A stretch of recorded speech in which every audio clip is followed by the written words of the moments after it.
মহাভারতে আসলে দুর্যোধন জন্মগতভাবে সে খারাপ ছিল না। তাকে বিকৃত ও দুষ্টু বানিয়েছিলেন কে? শকুনি। শকুনি ছিলেন গান্ধারী মাতার ভাই। তার একটাই লক্ষ্য ছিল সমগ্র হস্তিনাপুরের বিনাশ। তাই শকুনি দুর্যোধনকে সবসময় ভুল কথা, ভুল শিক্ষা শিখিয়েছেন।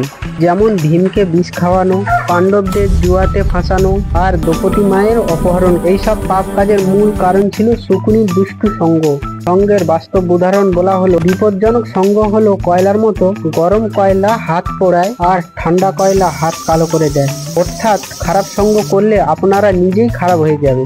আর ভালো সঙ্গের ফল, যদি আমরা সাধু সঙ্গ করি, বৈষ্ণব সঙ্গ করি আর কৃষ্ণ ভক্তি করি, তাহলে আমাদের জীবন সুন্দর হয়ে যাবে। ভগবান শ্রীকৃষ্ণের ধাম বৈকুণ্ঠ লাভ করতে পারি। সমস্ত শাস্ত্রে বলা হয়েছে সাধুসঙ্গ সাধুসঙ্গ সর্বশাস্ত্র বলে, কারণ সাধুদের সান্নিধ্য মানুষের পাপ থেকে মুক্তি হয়, ধার্মিক ও শান্তি কল্যাণময় পথ পায়।